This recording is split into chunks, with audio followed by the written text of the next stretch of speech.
Good morning, everyone. My name is Shweta Charan, and I'm here to conduct the Facebook Live session at the Samhita Academy. The session is on competitive exams and careers. So I'm very pleased to introduce our facilitators for today. First, we have with us Mr. Sarit Nair from TIME. TIME being the Triumphant Institute of Management Education. So he has worked in the education test prep industry for many years, and he has more than 20 years of experience in education. And we also have with us Ms. K.S. Jyoti, who is the Vice Principal of the Samhita Academy. Ms. Jyoti has been working with schools and in the education space for more than 17 years, both as an educator and a trainer, and she's also been working with various policy makers and stakeholders in the education space. So it is great to have both of you here with us today. So to start off the session, I feel it's a very timely topic that we're discussing today, because one of the JEE exams happen in January, and two is many students who are completing their 10th will be looking at subject choices. Parents and students will be typically looking at the choices that lie ahead of them. But what is interesting though is that when you come to the 11th grade, the choices become more complex. It's not just a question of the subjects that you're choosing. What are the competitive exams? For instance, there are competitive exams even in the commerce and humanities space, not just the science space. So, Mr. Sarit, what do you think is the overall perspective of parents and students when they approach this decision? I mean, what are the criteria that they have in mind, and what should they have in mind? See, generally, when the parents are there in the 10th standard, the students, when they're just moving out of the 10th standard, it's a choice which they have to make, saying that which subjects they need to choose in the 11th and 12th. But when the choice that they're making, predominantly it is seen that, now the trend is changing, but predominantly it is seen that the parents take a choice based on the marks the students get in the examination. So, for example, in 10th standard, if they do well in science or math, then obviously the choice is going to be science and math. If you're a good student, you need to take science and math. If you're a not so good student, then commerce. If you're not so good, then humanities. That is not the way it should be taken up, right?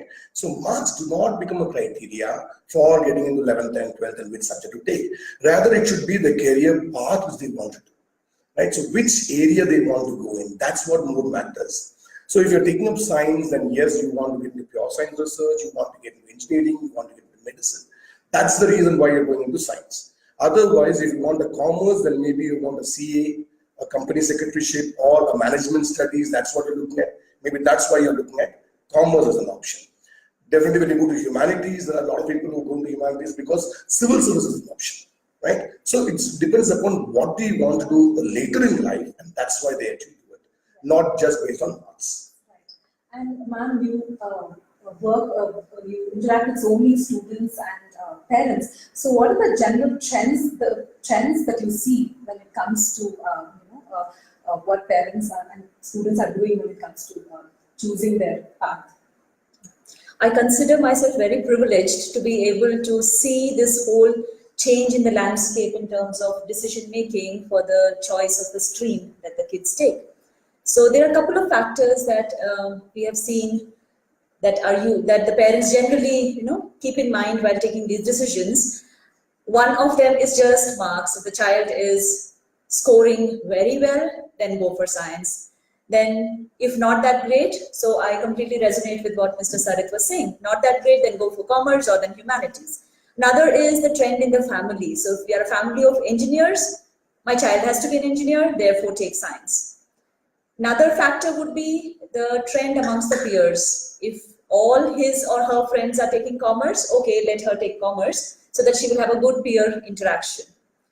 Another one, a very important one, is the decision is taken just based on an interest in one particular subject, say biology. So therefore take science. However, it feels really good to see the change in trend today, because now I see that many parents are genuinely looking into the child's interest, going for a career counseling, taking inputs from people who are working in the field. School's inputs are equally important, where as teachers we tell the parent about what we see as an aptitude in the child, And all these are certainly more good ways of taking a decision. Right, right. And so I was, getting into the details. So mostly parents are always confused about the choice of syllabus. So especially when it comes to the exams that students have to write. So then you have CBSE, PUC, and ICSE. So how do you go about choosing the board, Mr. Sarif, and based on your interests and which field you're choosing? Okay, see, this confusion regarding the board is predominantly again in the science stream. Okay, because the kind of marks they have to get in the board, and they have to look at an entrance examination after the 12th standard, and therefore how it is going to change in terms of what you study for the board and what you study for the entrance. So that's what the confusion is all about. Now, many students, prefer to go generally after 10th standard to a CBSE board or a state board. Right now, if you look at that, and from an ICC board's perspective, the ICC board 11th and 12th standard syllabus is slightly different. I'm talking about science particularly, is slightly different from the entrance examination syllabus. Right. Now, if you look at the JEE, the entrance examination, or the NEET entrance examination, or the Karnataka CET entrance examination, they all come under the NCERT syllabus, and therefore the ICC syllabus is slightly a deviation. So it comes in the mind of the parent and the student saying that I would study something different for the board and now I would study different for the entrance. Therefore, they generally prefer the CBSE or the state board. Why do I say the CBSE or state board? Because both in CBSE and in state board, the NCERT book is what is being used for science. So it doesn't really make a difference in terms of the CBSE board or the PU board if you're taking science and you're going for an entrance examination. Right? So you can choose either one. But yes, there is a slight advantage in the CBSE because CBSE has about 5 subjects when it comes to 11th and 12th. Right. Whereas in the PUC, which is a state board syllabus, you need to do 6 subjects. Right? So when you're looking for an entrance examination, whether it's engineering or medicine, you would want to concentrate more on the science subject. And therefore, if one subject is lesser, it is better for the student. That's a slight advantage on the CBSE front. And ma'am, you work with, in a CBSE school, and you have worked for the syllabus for years, and you have seen its many changes. And so, what are the advantages that you will see with for instance, with the CBSE syllabus, when students work with that syllabus and with the point of view of approaching entrance exams? So I would, besides what Mr. Sarif has already stated, I would like to say that, to start with, whether it is CBSE or PU or IG, whatever you choose, what is most important is the school that you choose. Right. The environment for the child has to be conducive to learn, to prepare, because the next 2 years are very critical. There is a lot of stress. So whether CBSE or PU or IG, go for a school that your child loves. And CBSE certainly comes with an advantage because the foundation laid is very strong for the competitive examinations. Right. And coming to competitive examinations, so we all know about entrance exams for science, but we'll start off with maybe commerce and the humanities. So can you tell us more about the entrance exam after 12th for these streams, particularly commerce? I believe everyone knows about the CLATs and the IPMs. Yeah. See, generally there is a feeling again that if you take up a commerce, then you don't have to take an entrance examination. The entrance examination is primarily for science. Right. But that's not true. And even if you can take a commerce, there are fields of study which are different. Right? For example, if you want to go to management, there is a feeling that the management comes only after your graduation. So you do a BBA or a BCom or something, and then you do an MBA. But very few parents and very few students actually know that you can take up directly an MBA, okay, even after your 12th standard. For example, in India, the best known institutes for management is the IIMs, the Indian Institute of Management.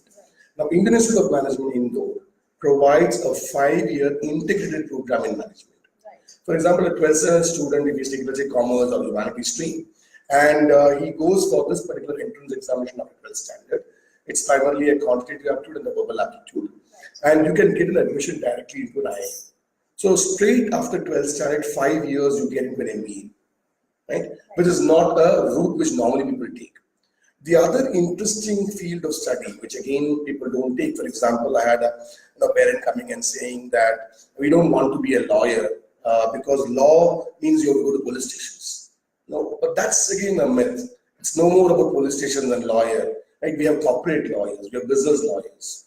Now, after 12th standard, there's an examination again called as CLAT, that is a common law test. It's conducted by the National Law School University. And this National Law School University comes directly under the Supreme Court of India. Therefore, it's the most reputed law schools in India, right? And the best one is in Bangalore, the National Law School University in Bangalore. So if you want to sit there in the National Law School, then you take up a CLAT examination. So students who do their law in National Law School, they come out and they don't go to the court in that sense, but they get into the legal advisor of the company.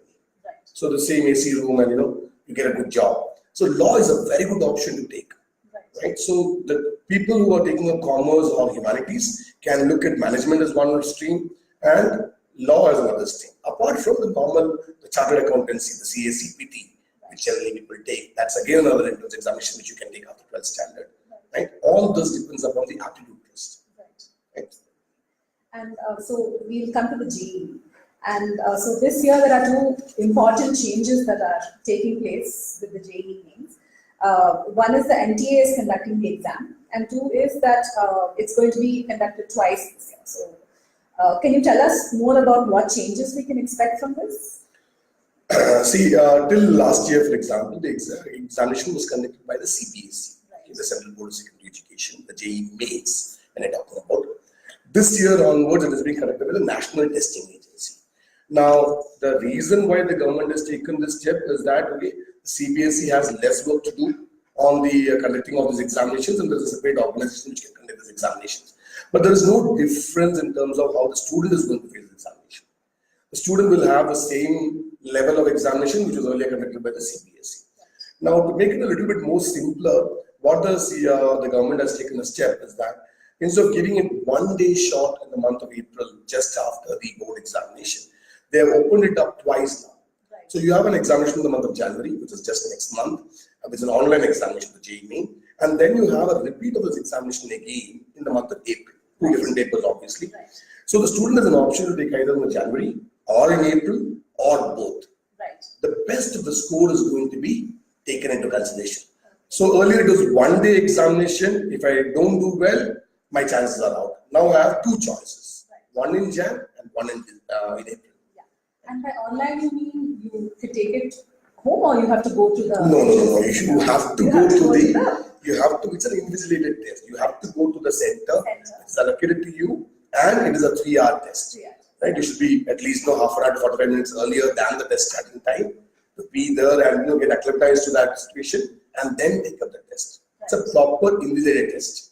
But there's an advantage in the online test. When you do the paper-based test, when you have an OMR sheet where you mark the answers, once you mark an answer and it is wrong, you can't change it. Okay. Right? So there's a difficulty. But when it's online, you have a very good chance, even if you mark it, you can actually change it later before the submission is done. Right? And the other beauty of the online examination is you can mark the questions for review. Right. So you can say these are the questions which I'm not very sure. I'll come back to it later.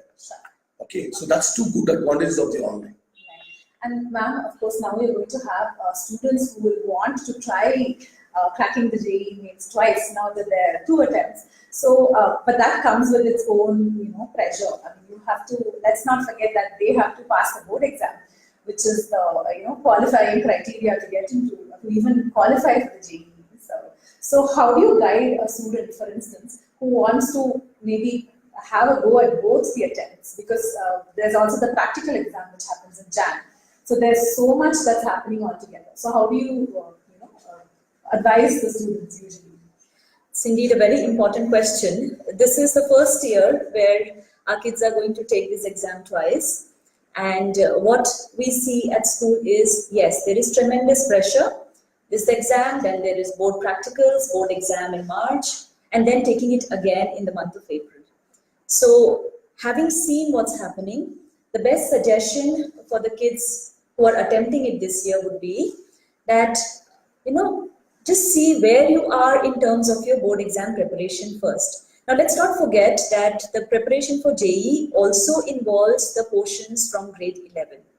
So students who have been consistent, who have been meticulous about their preparation for JEE right from day one in grade 11, they are at an advantage at this point in time.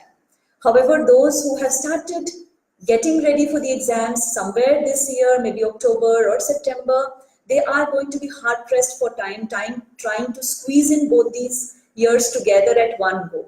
So the best advice at this point in time would be focus on your grade 12 portions. Those who are not really ready, it's okay. Do try attempting in Jan. It will give you an exposure. There's no harm. However, don't pressurize yourself to do both at the same time, because definitely you don't want to mess up your practical exams and your board exams. And once you do this, you still have another 2 months in hand. Right. You still can prepare. Right.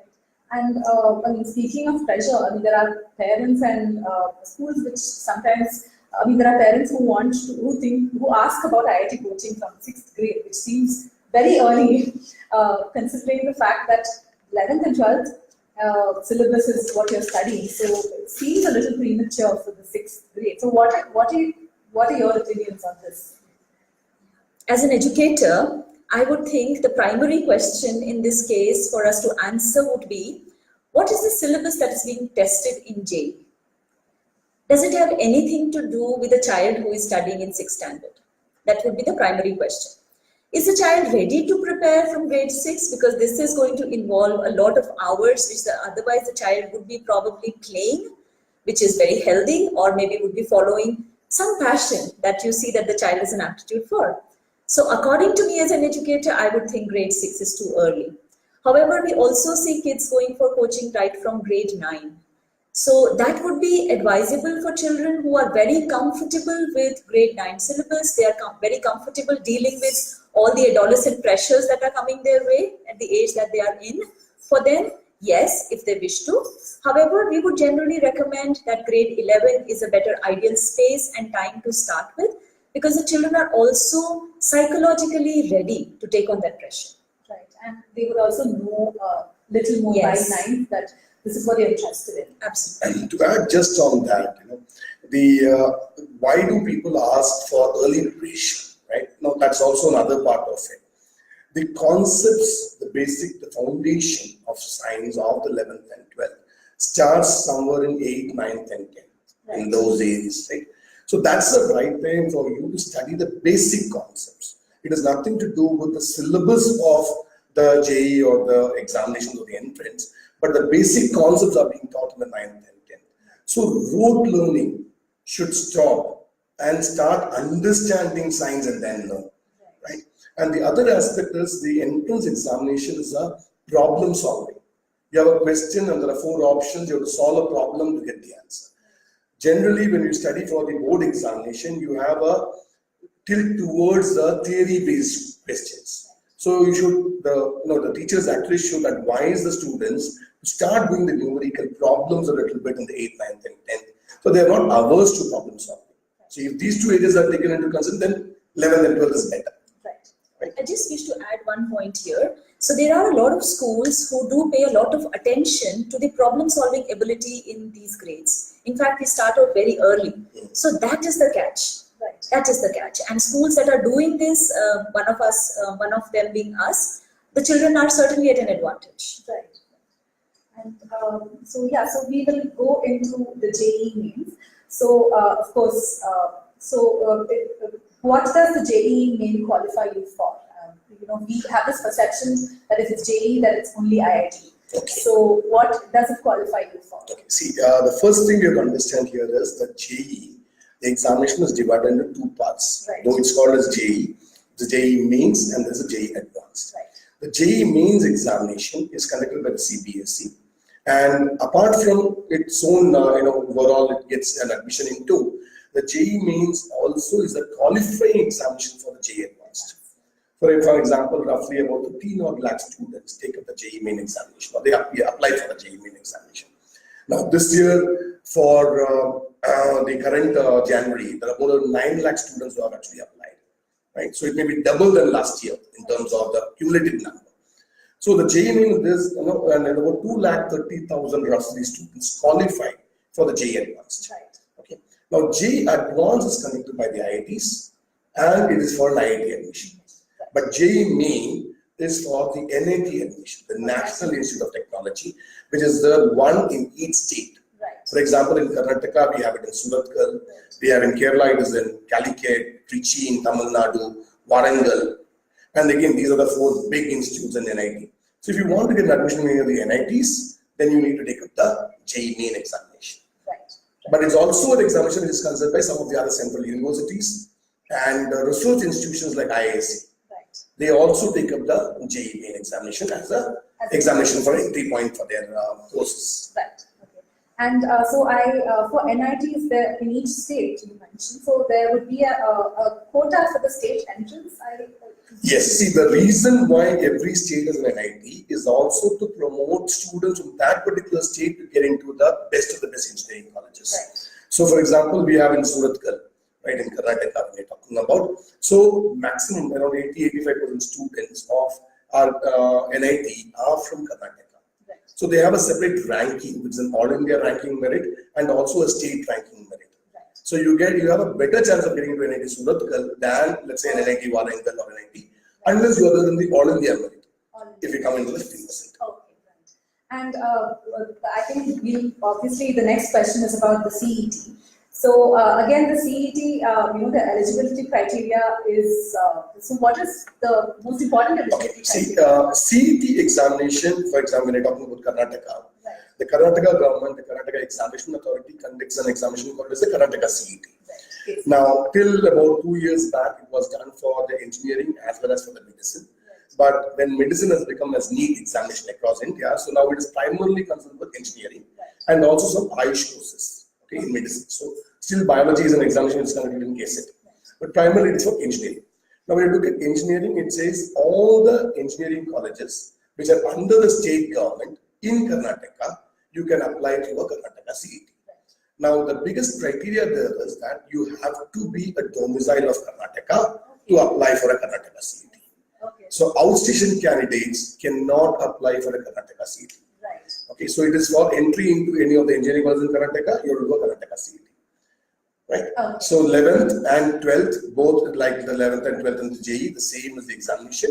But the small difference, Karnataka CET examination is slightly easier because there is no negative marking, 60% straight, so you can attempt all the questions, whereas JEE has negative marking. Right. Right. And for let's say that a student has moved to Karnataka and hasn't been here for 7 years. Stipulated, yeah. Stipulated. So what other route, what other exam can they take up? See, there is, primarily when you look at engineering, students prefer the private engineering colleges. They are considered to be the best in Karnataka. Right. But the private engineering colleges have an association which conducts an examination which is similar to KSET. Okay. It's called as a Common Key. Common. Right? It's consisted of medical and engineering dental colleges of Karnataka. Right. Any student, irrespective of whether it's a domicile of Karnataka or not, can take up that examination and still get an entry into this engineering colleges. Right. So those students who are not a domicile of Karnataka, who cannot take Karnataka CET, can take up this Comet K route and still get a chance of getting an engineering seat. Right. The only issue being that they can get into only private. Exactly. It's a private. It's a The private. government engineering colleges are exactly reserved for Karnataka students. Right. Right. And I suppose this is important when you advise students now, because there are a lot of children who join in the 7th or 8th, and a school would have to advise them that you cannot attempt the KSET. You will have to look at other options. So have you come across that? Yes, a couple of situations where the students have joined us sometime in 8th standard, 7th standard, even in 9th standard for that matter. We do have people moving, especially from US and UK, who approach us for their schooling. And this is a very important information I think all schools should have, because many a time the very basis of their movement back into the country is based on the kind of entrance exams that the child is going to take. Right. So they should know that KSET would be something that they would not be able to attempt. However, JEE and Comet K are always available. And so you talked about the Indian Institute of Science, which Yes. takes in students who make the cut for JEE mains. So are there any other institutes, for instance, that take in students with who have, Okay, let me talk about the Indian Institute of Science Bangalore primarily because it's considered to be the best institute in India. It offers a 4-year degree program, it's a basic science program, and the entry is to the JEE Main or the JEE Advanced. Right. Apart from that, the IISc conducts its own examination called as Kishore Vaijnani Protsahan Yojana. Right. It's called as KVPY, which you can take up in 11th standard, you can take it up in 12th standard, you can take it up in graduation also, Okay. first year of graduation, I see. and still get an entry into the IISc, okay, if you are there on the top. But apart from that, the NITs, right? Apart from the NITs, you have Indian Institute of, let's say, Space Science and Technology, which is something which is not known to many. It is in Trivandrum. And it's an engineering degree. And if you do that engineering degree of 4 years and you pass the engineering examination with the stipulated marks, you get a direct job in ISR. Nice. That is Indian Space Research. And Right. many people actually would love to do. Right. Now in the age of Mangalyans and the moon mission and other stuff. So you need to have a thinking that let me get into a job in the, and what is the way to get? Right. This is the easier way to get. You do an engineering degree, you get an admission into, or you get a job in ISR. Right. So that's another way. Apart from that, you have triple ITs and some central universities like IISER, NISER, which is also in the pure science. They all take up the JEE Main examination. Right. Okay, so JEE Main is not necessarily an IT. It's a lot many. Right. And so coming to the JEE mains, I wanted to talk about the cutoff. So most parents and students have this impression that you have to score very high to make the cut for the JEE mains. So can you tell us a bit more about what the cutoff is for the? See, if you look at last year's trend Right. of the JEE, now about 12 to 13 lakh students actually apply for this examination. Now, when they apply for this examination, and only about 2,30,000 students actually qualify, that is where the cutoff comes in, okay, in terms of qualification for the JEE Advanced examination. Right. Now, there are 90 questions about physics, chemistry, mathematics, 30 each in this, and about 4 marks for the right answer, and a -1 for the wrong answer. That's how the scoring goes. Right. So, out of 360 marks, how much should I get to be there in the top 2 lakh students of India? Now, last year trend is about 74 marks. I'm not talking about percentile, I'm not talking about percentage. It is 74 marks out of 360. Right. So if you divide it by 4, which is the number of questions which you have to answer, you do about 18 questions right. You're Right. almost there. 19 to 20 questions on a safer side, you've crossed it. Right? Yeah. So 20 questions out of 90. Okay, so now it looks, oh, this examination is very easy. Right? Right. Now, in this way, also, if you're going to look it up, there are a lot of students who take up this examination without even knowing why they're taking this examination. Right? So they're saying that, my friend has taken, therefore I'm applying for this examination. So they don't prepare for this examination. Until, let's say, the 10th standard or even the 12th standard, when we talk about a board examination, there's a tendency to write as many questions. Right. When you write as many questions, you end up getting more marks on the board. Correct. Here, when it comes to entrance, you write as many questions, you get negative marks. Right? So even a -1 would take your rank by around 10,000 odd.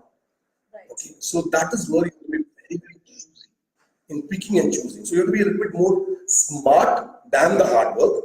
Hard work is obviously essential, but even then picking and choosing your questions, what should you do? Right. Because your aim is to clear the examination and not fight with the question. Right. That's more important. Yeah. And I think this is very important in how you, train your parents, ma'am, because what happens is that, train your students, because most of the students who are sitting for the board exam, they don't know that the paper is so different from how you attempt a JEE. So, for instance, in the board exams, you are given, the marking is very different. So, how do you usually, prepare them for the same?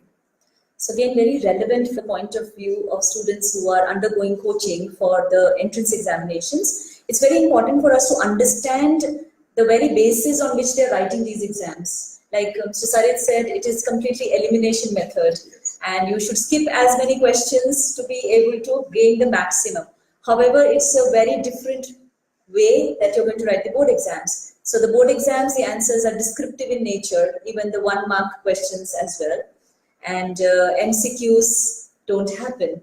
So then as teachers and as a school, it's very important for us to go on guiding the students on, okay, so you have got this question here. Probably you have also attempted this question in your JEE preparation, for your JEE preparation.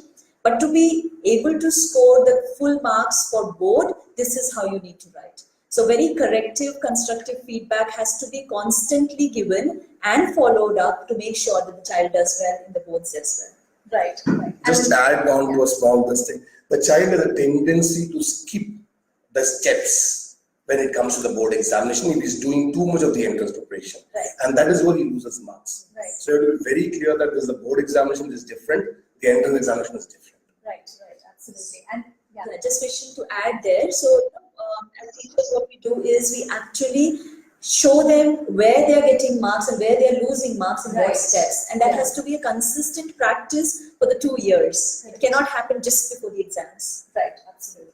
And again, now the way you write a JEE exam is very different from how you write a CET. Yes. So apart from the negative marking not being there, it's also about how the questions are presented and Yes. so in JEE, I would assume the answers are hiding in plain sight. The CET is a little more. So can you tell us a little bit more about the? Okay. See, compared to JEE examination and the Karnataka CET examination, the first thing, the difference is the syllabus. Right. Okay. Now, both are the NCERT syllabus. Right. Both have the 11th standard and the 12th standard. Right. But in Karnataka CET, the focus on 11th standard is slightly lower. Right. It's about 25 to 30% of the questions come from the 11th standard, whereas the remaining 75% of the questions come from 12th standard. Right. Yeah. Whereas in a JEE or any national entrance test, even the NEET also, it has about 50% from 11 and 50% from 12th. Right. So if you want to do a JEE well, you have to do well in 11th and 12th. Right. So it can't be just 12th. That's one point. The second point is that the kind of questions, okay, in a JEE examination, the kind of question is a mixture of, let's say, 2-3 concepts together. Right. So you can't have a choice saying that, okay, I will leave the chapter number 5, I'm not very happy with it. Let me study only 6 and 7. Right? Right. In JEE, it doesn't work like that. You need to know because the question is slightly twisted. Right. But in a Karnataka CET, it is a direct question. Right. If you know the formulae, if you know that, how to do and what, if you remember the formulae, direct application of the formulae, you get maximum questions right. I'm not saying that it's easy. Karnataka CET is also tough. Right. But you know that it's coming from a particular chapter and particular concept is being asked. There's no twists and turns in that. Right. The other biggest advantage students have when they take a Karnataka CET versus the JEE, the JEE is a 3-year examination. Right. Now it's 3 hours straight. Right. You have to do physics, chemistry, math within that stipulated time. You can change your, which one you want to do first, which one you want to do later. But in CET, it's not like that. You have a physics paper, 1 hour. Then you have a chemistry paper, 1 hour. Tomorrow, come back, do math. Right. So you have sufficient time, and you're mentally you're stronger when you actually attempt the CET than the JEE part. Right. Okay, that's how JEE becomes even more tougher. Right. And here there is no negative marking, so you can attempt all the questions irrespective of whether you know or you don't know. You can take a hunch feel and then click it here because there's no drop in the rankings going to come. Whereas in JEE, unless and until you're 100% sure, don't attempt. Don't attempt it. Right? And another thing we can, so since it involves so much preparation, I'm sure that there are students who realize maybe in the 12th that this was not the subject that they wanted to take up. Because it could be various factors. One is the pressure is too much. It could also be that they have discovered that they don't really have an aptitude for that subject. They don't have the passion for it as they suspected they did. So have you had any instances where students have actually changed their minds, especially after studying for a JEE? Yes, definitely. We had the student who was scoring really well in the internal examinations in grade 11, did really well in all the entrance coaching tests that he was going through. Somewhere in the month of July, August in 12th standard, he started talking about the fact that it doesn't look like I want to do engineering. And we were all like, what happened? Because you're doing so well. What is it? He's like, I'm doing well, I'm working hard, I know I can do it, but I don't want to do it. And there was a lot of pressure from the parents saying that, this is what we want you to do, and this is what we think you should be doing. So it took a lot of effort to talk to the child, to the parents, and come to this understanding that the child doesn't want to do it. Right. And then we had to change, had to make a course correction in the fact that, okay, you take your board exams. After the board exams, you prepare for whatever you want to do in life, and it's okay. There's no pressure. And then the situation eased out, and the child is doing well today. Right. He's taken up commerce. Okay. There's one more child who was not doing very well in the science stream, was struggling, and there was so much pressure that there were very frequent breakdowns, both for the child as well as the parents. And then we as a school had to intervene, saying that it's okay, let's not push the child to take the entrance exams. Let him just do the board exams to the best of what he can do. Right. And the child has taken up commerce now. He's doing so well. We're so proud of him. Now, one small caution, a lot of caution in this is that if the child decides that I want this, if it's out of his interest of that particular subject, then yes, it has to go in that route. But many a time during the 11th and 12th, when you prepare for the board, when you prepare for the entrance, and when the child feels that enough is enough, I'm not going up, it starts comparing with the other students and then says, I don't have it in me, let me give it up. Right. Now, the fear of the failure in the entrance examination should not be a reason for you to change. But if it's a genuine interest toward the subject, positively, yes. So the parents need to understand why is the child asking for this. So if the parent is able to understand that, and if it is a choice, great. But it's a fear of failure. Because why I'm saying this, because of, when we do counseling with the parents and we talk continuously with the parents, somewhere in between the child loses track. They don't like the teacher, they don't like the subject, they are not able to get marks, and they get disappointed. Now, the 2 years of 11th and 12th, the parent has to continuously motivate the kid and say, yes, you can do it. It's not that you can't, you can. For example, I would say, I had a student who was preparing for a JEE and she was looking for IIT. And in the month of October in 12th standard, she ended up getting a -2 mark in an examination in organic chemistry. Right? Okay. And suddenly all hell broke loose and said, okay, I can't do it anymore, I can't. And then we did a course correction. We actually just sat with her and said, what is the problem? Understand that. Sat with her for the entire Sunday, right? And then do a basics of that, again back. And today I can proudly say that she's now in IIT Kharagpur. Okay, from an October month to an April month, about 5-6 months, the change can happen. The inflection point is what we generally call. We have to wait for the inflection point for the student to come in. It can happen in the first month of the 11th standard. It can come in the last month of the 12th standard. But somebody will come. Right. And you have to wait and motivate them continuously. Right. Of course, one thing to remember though is that if you want to get into a commerce or humanities college, you can be from a science background, but the other way it's not possible, right? Like, so if you... Again, this is another, because many of the parents are not very sure after 10th whether to take up science, whether to take up commerce, whether to take up humanities. Right. And the child is also not very sure.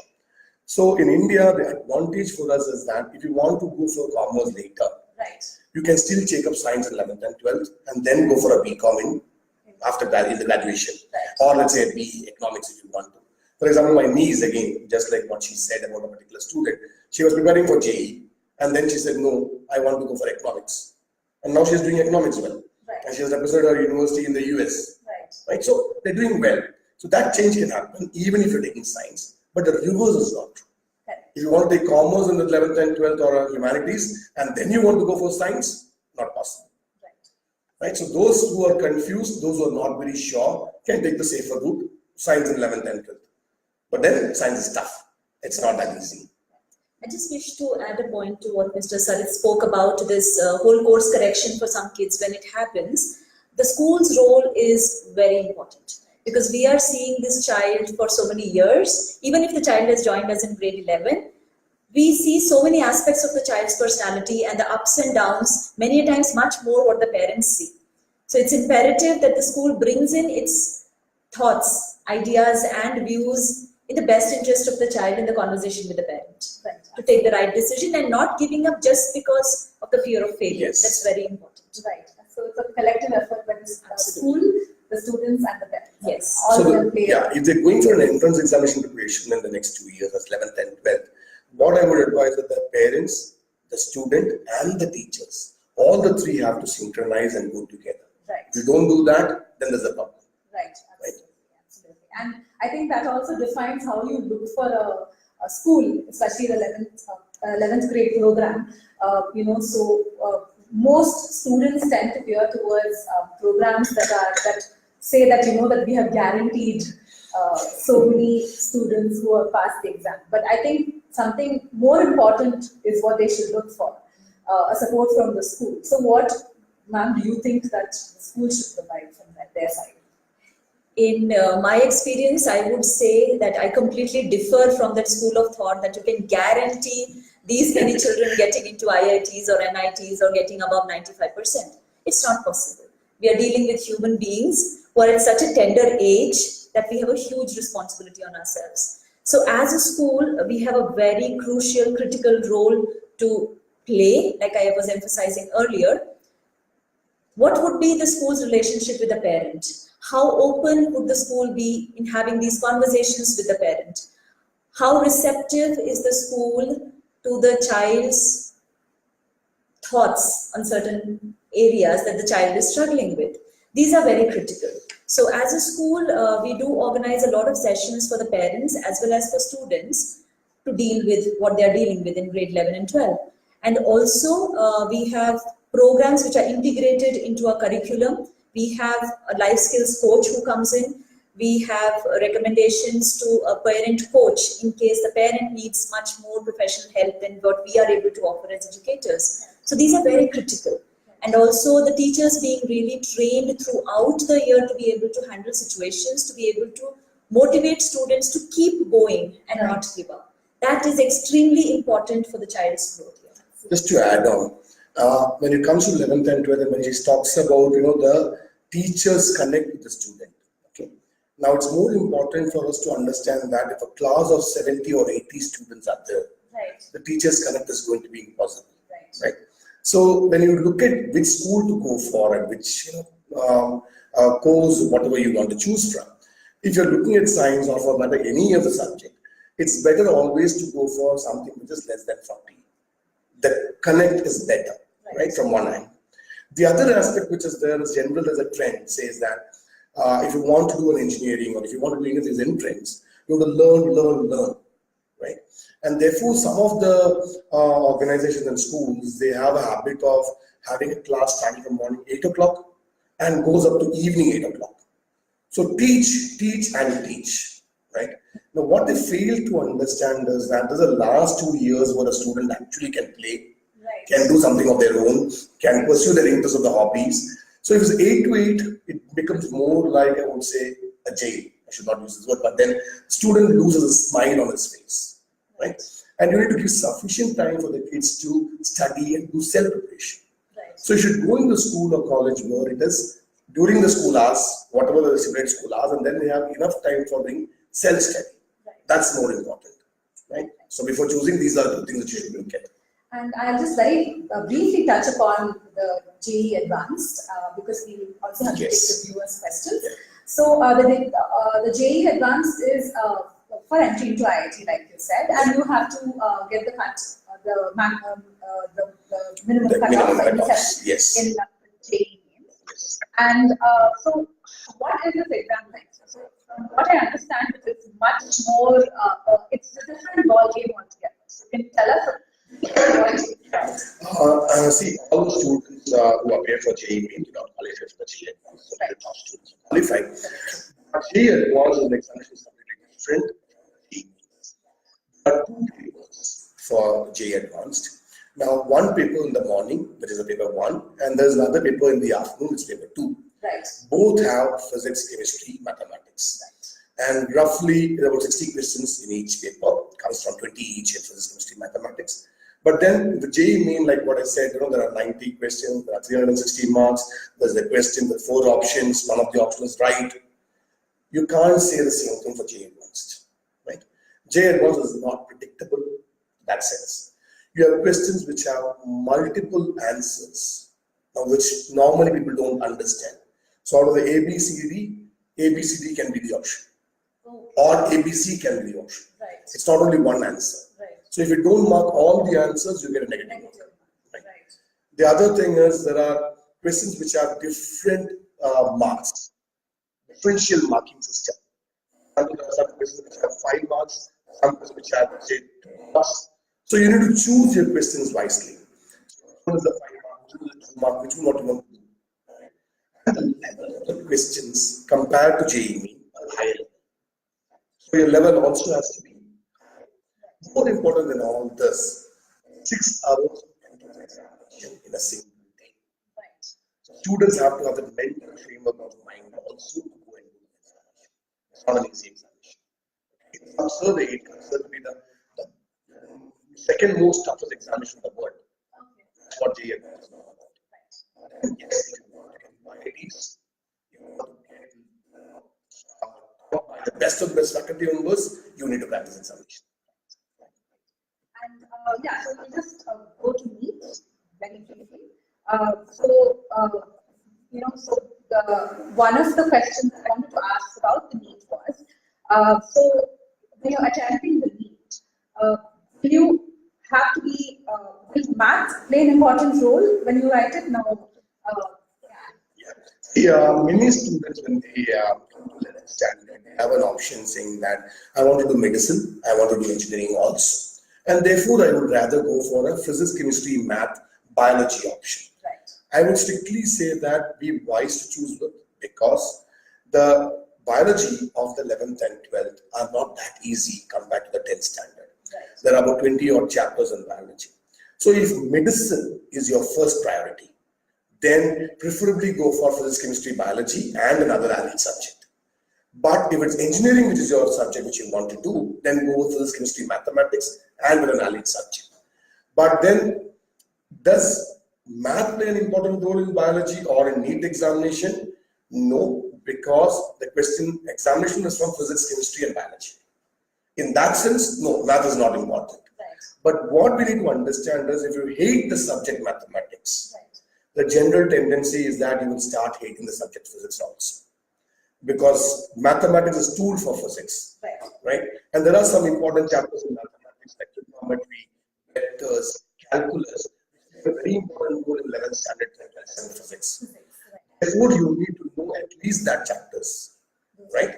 For cracking the medicine also.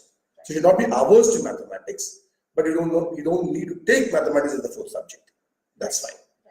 And we'll just end with the SATs. Yeah. So I just wanted to touch upon the SATs. The reason being that there are 13 lakh students who are taking, the JEE. Yeah, and whereas Yes. See, let me just, SAT is an examination primarily for, entry into foreign universities. Okay. Now, if you want to do the foreign universities, there are 2 SATs which is there. One is the general SAT, which we call, which is primarily of the English and the aptitude. And then there is a subject SAT. The general SAT is for 4,600 marks, and the subject SAT is for 2,400 marks. Okay. Now, we have to take both the SAT exams if you want to get a science stream in the US. Now, if you look at from an examination point of view, from a questions point of view, how the questions are framed, I would rate a student who studies for JEE, SAT becomes easier. Right. Okay, it's more of a conceptual based questions. So SAT becomes easier. Now, the other aspect is in SAT examination, you have about 10 lakh students across the world who are taking SAT. Right. Now, look at the comparison from the JEE perspective, where Indian competition is very, very high. Whereas in the entire world, there are only about 10 lakh students. So the competition is slightly lower in that sense, but then obviously you are aiming for the best universities, and therefore the competition is again similar. Now, getting a 2,400 marks out of 2,400, that's a general subject SAT which I'm talking about, is not easy, but it is doable, right? So roughly about 360 odd students last year have scored 2,400 to 400. It's about 100 percentile. Right. Now, similar score in JEE is almost difficult, right? Scoring, for example, the JEE Advanced, if I take, there are hardly about 20 to 30 students who will score more than 300 if the examination is for 360 in India. Right. Yeah. So SAT examination is easier. If you have a foreign passport holder, it's always better that you can actually go through SAT. And with a similar kind of preparation, you may end up into a better university outside India. But yes, it's a little bit on a higher side in terms of the affordability. For that, for your graduation, yeah, some questions have actually come up. So I just want to start, Mr. Rajiv Menon had mentioned that, so he said JEE Mains is conducted by NTA, not CBSE anymore. So that I think I did mention that it Yes. was the National Testing Agency, Yes. which is now Yes. Already talked. about that. So I think he was under the assumption that we mentioned CBSE. No. So CBSE was from what conducting I earlier, remember, now it's a separate yeah, agency. it is the National Testing Agency. We'll go on to the next question, the first question, as it were. Do you have any suggestions to prepare for joining Azim Premji University? What kind of aptitude do they test for? Courses in the arts stream is what. Okay. Very specific question. Again, in arts, I may not be knowing completely on that. So I fear I'll not be able to give a correct answer for the arts stream, specifically on the Azim Premji University. But generally, if you look at from an arts stream and you're going for, let's say, the BBA examinations, you want to get to Delhi University. Delhi University conducts an entrance examination, and almost every universities in India, whenever they're conducting an entrance examination, only for the arts or for the commerce, aptitude is what they're testing for. So when it talks about aptitude, the aptitude what they're testing is about quantitative aptitude and a verbal aptitude. And in some examinations, there is a mental ability test, which is more of a logical reasoning. Now, how much this time a student should know about math? It's primarily below 10 standard level. It is not mathematics, it is a quantitative aptitude which is being tested. Right? So it's an aptitude of mathematics is there, then you will be able to answer that question very well. And the verbal aptitude is primarily from an English language testing. Right? And the logical reasoning is, again, you don't need to know any subject for that. But yes, the presence of mind should be there to answer those questions. Right. And I'll go to the second question. So Vijayashree wants to know, can you tell us more about the KVPY, which is the entrance for the Indian Institute of Science? KVPY is an examination conducted by the IISc. It's called as the Kishore Vaigyanik Protsahan Yojana. Now, this KVPY examinations, the student has 3 chances of taking it. One, he can take it in the 11th standard. The other one, he can take it in 12th standard. And also, if he is pursuing the first year of graduation, he can take it. Now, the KVPY, they actually classify into SA, SB, and S6. Right. Again, that's more technical.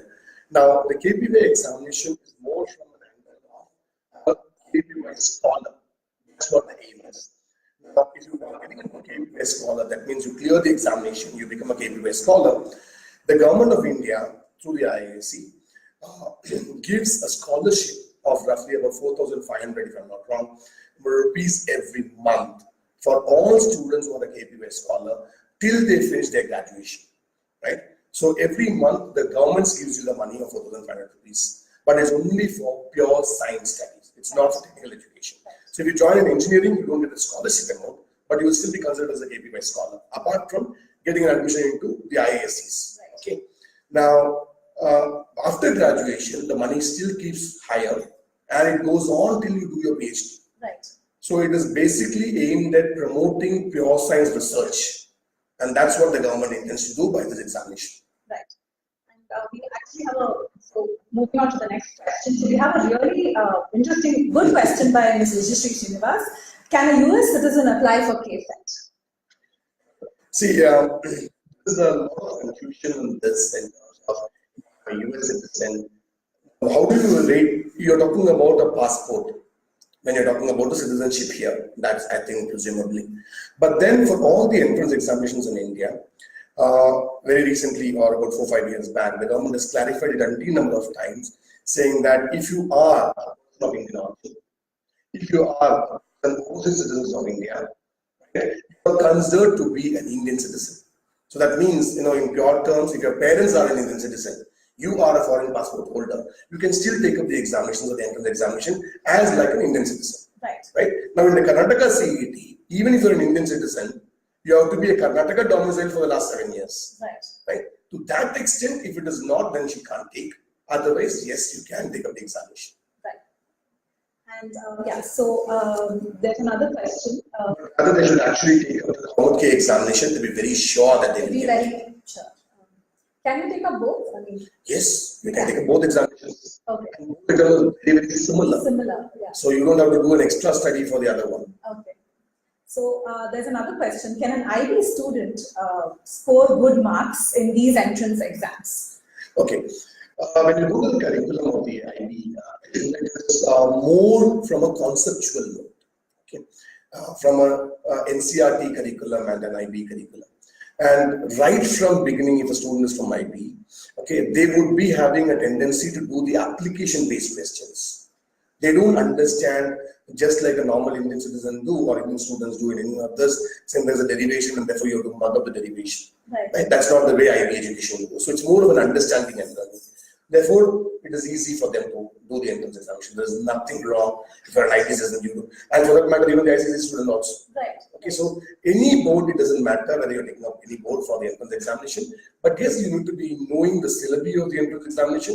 You should be aware of the kind of questions which comes on the entrance examination. You should practice more. Right. Okay, so read the question, understand the question is what is more important in the JEE. If you understand the question, you will know the answer. Would you say a lot of preparation on the test-taking skills Yes, basically? yes. Right. The test-taking strategies, the test-taking skills, what kind of questions come in, how are the questions framed from an Indian context. You know, the person who is actually doing the questions is also Indian. So how the questions are framed is more. Right. So Shilpa wants to ask the breakup for JEE changes every year. So I think she's talking about the cutoff. Okay. The last in terms of, let's say, the subject breakup, and just talk about that also. The physics, chemistry, mathematics. Last about 20 years, we have seen we have got 30 questions in physics, 30 in chemistry, 30 in math. It will not change. But does it mean that the result will not change? I don't know. It can change. That's the general trend. Now, if you're looking at the cutoff, it's going to change.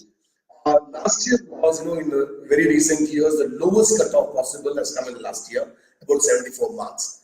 But other than that, if you look at in the last 4 or 5 years, if you take a comparison, it boils down somewhere between 80 marks to about 110 marks. That is the cutoff. Right. So to a safer side, if you are doing about 30 questions right, you are clearing the examination. Right. But then if you are, one more point you have to be very careful is when I say clearing the examination, they will have a saying that will I get a seat in the NIT? Right. No. Right. Clearing the examination is different, getting a seat in the NITs is different. So to get a seat in the NIT, somewhere about 150 plus marks to 180 in that range, if you get through, there's a good chance of getting through. That means 45 questions if you want an NIT seat out of the 90. Yeah. You are through to the NIT. Correct. I think that also answers one question that someone posted. So should you aim at minimum cutoff or should you aim at scoring well? So I You have to do always better. Right. Okay. For example, last year the highest score was in 300 plus category. Right. So there are students who scored that. Right. Right. Okay. So I think we are running out of time, but what we will do is that there are a lot more questions that are coming up. So we will be answering them, on the Facebook thread itself. We'll answer your questions. And I really want to thank Mr. Savit and Ms. Jyoti for your time. It was really very insightful to see how many factors go into preparing for an exam or choosing a career or a college. It's not as simple as it seems. And what you said about the school and the teachers and the child and even the person, parent. It really matters. So thank you so much for your time. One small thing which I would, because there are many questions coming up there, right? If they can write down the questions and if they can leave their, some contact information also, then we will be able to answer them to their response. Right. Yeah. Okay. Right. So thank you so much, and wishing all the students all the very best for the JEE as well as boards. May all your dreams come true. Thank you. Thank you.